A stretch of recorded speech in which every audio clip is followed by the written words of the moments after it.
feel sick. I feel absolutely sick after watching that.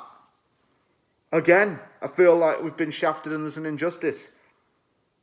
You can play from the Anvil bingo and just say how many times, as James said, shafted, robbed, referee was a joke, bias. You'll probably be shouting bingo by the time you're done. I didn't say bingo enthusiastically because I'm not enthusiastic right now. Jesus, man. You know when things can't get any worse for us? Things get worse for us. We now have no CBs available for the Arsenal game.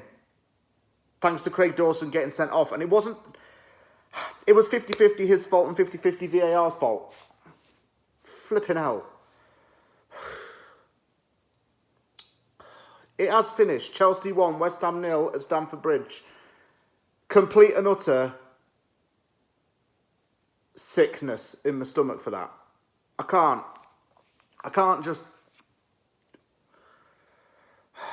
put into words how I feel. I feel angry in a way, and I feel sad, and I feel annoyed, and I feel stressed. The only saving grace we have is that, thankfully, Burnley beat Wolves. That is the saving grace, because we can now fully get 7th place. There's some breathing space at least there. But I said in my preview, this is time to get results. This is now from now until the end of the season, and we haven't got long left. We need to get as maximum points as we can to actually give ourselves some breathing space. But we're not doing it. We've lost today, and I'm not happy about it. But I am proud of the performance. I'm proud of our defence regardless. Even if Dawson was sent off, I'm proud of that whole defensive unit. I really am. Start with the team lineups. 6 changes were made, and necessary changes were made because of the Europa League clash coming up this Thursday. We went to a 3 at the back system as it appeared. Johnson, Dawson and Cresswell. Masuaku and Sofal looks like they were playing wing-back. Noble, Yarmolenko and Benrahma started in this. Yarmolenko was playing a more central role, and Benrahma seemed to go up top. Didn't really argue with that, though. It was only 10 minutes, wasn't really that interesting, but Yarmolenko got fouled twice. Sofal gave the ball away twice, but the positives were Benrahma's pressing and attacking intent were awesome. The side of the field where Trevor Shabalala was playing was the side that we needed to exploit because Shabalala couldn't keep the ball. Benrahma was getting up to Shabalala, dispossessing him and then having chances. I thought that was going to be Chelsea's weak point, and I would have exploited that side of the field if I were the manager. Souček and Azpilicueta clashed heads. It's not really a West Ham game unless Souček gets some kind of head injury but comes back and gets on his own 2 feet and fights strong. West Ham passed too closely and let the ball get away. Here was my thing. Chelsea were not attacking, rather. They were defending that right side of the field a lot. And they also went onto the left. It seemed like whenever Fornals or Sofal were in like a wing position on the flanks, it was usually Azpilicueta and Marcus Alonso hounding them, getting the ball off them. We tried to play the ball too closely to our own players and too narrowly, if that makes sense. This is how we gave the ball away as well. That's how we gave the ball away, by just passing too closely to Chelsea players and not really clearing it enough out to a good, spacious position. Havertz and Werner couldn't connect at all. And we did well to contain Chelsea. 0-0 at half-time, we were playing well. Johnson, I thought, had a solid first half. He was playing more a centre-back role, and his blocking was really good. Dawson as well was having a good game. Masuaku, he didn't really cost us a goal in this, and I suppose that's a saving grace I use with defenders. If they don't cost us a goal, then I usually let them off the hook, in a way. But 0-0 at half-time. Still had a lot of work to do, but there was some good defending. As I turn over and look at the second half, I've got nearly half a page of notes here. Kante had a shot saved as well, but before that, West Ham played with more central positioning. As I mentioned before, Yarmolenko moved to the middle. Fornals was working alongside Yarmolenko. Chelsea had 2 shots on target in 2 minutes, despite not having a shot in the game on target prior to that. West Ham started to make some changes. On came Declan Rice, off came Mark Noble. Chelsea moved the ball a lot to Thiago Silva, actually, and he seemed to try and play from the back, but he couldn't pass accurately. It seemed that Chelsea were passing it back to Silva all the time. They were getting into West Ham's half, then passing it back. It's like they were scared of the pressure in a way. Some hesitant play by the Chelsea defence as well, and it left space for Fornals to run at. Fornals had a really good second half, in my opinion.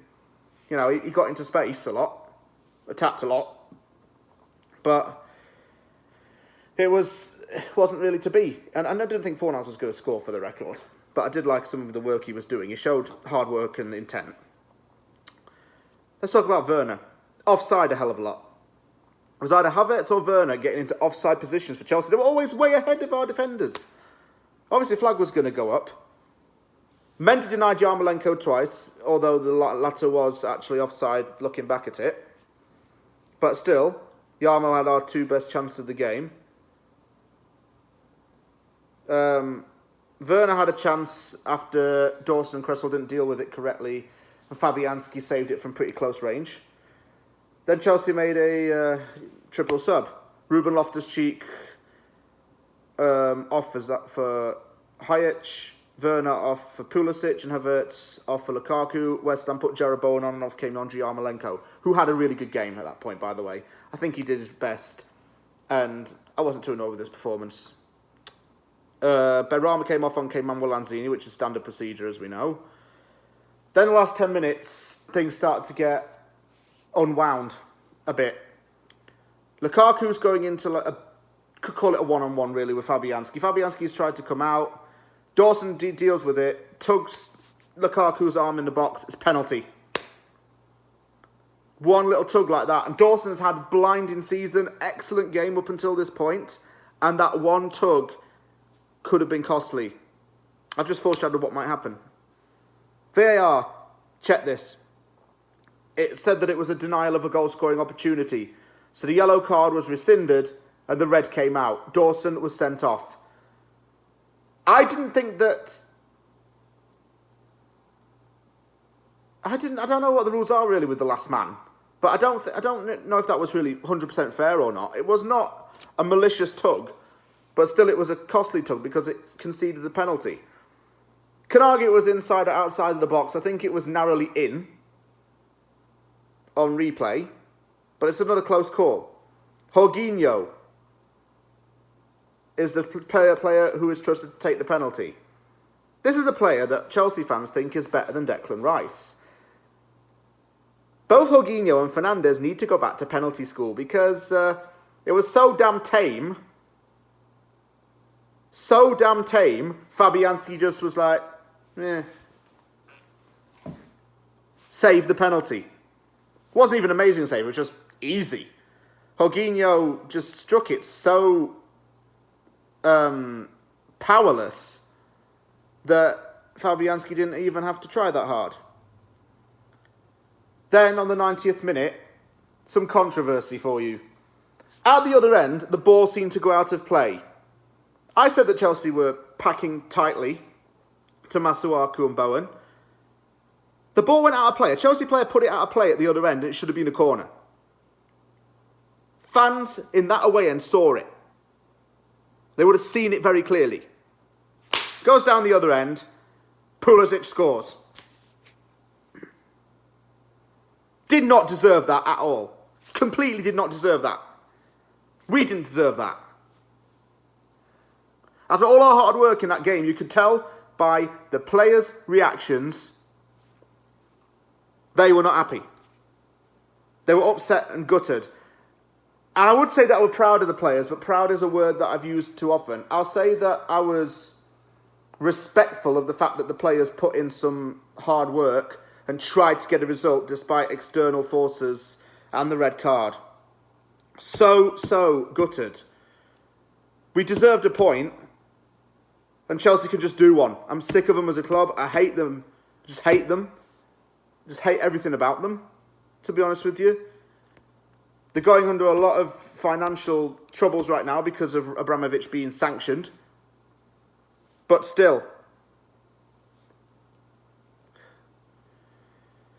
Chelsea got away with this and got lucky. But yet again, we're talking about a referee shafting us, VAR. I'm sick of it. Like, I don't even want to talk about it in the bleeding video, and I might hang up at this point. I'm just sick of talking about referees all the time, and the fact that we get things going against us. Don't know what we're going to do with our defence right now. People are saying Kral and Rice at centre-back pair. No, absolutely not. That's going to be a nightmare. I don't know what we're going to do for Arsenal now. But hey, what should we have done in January, David? And David. And David.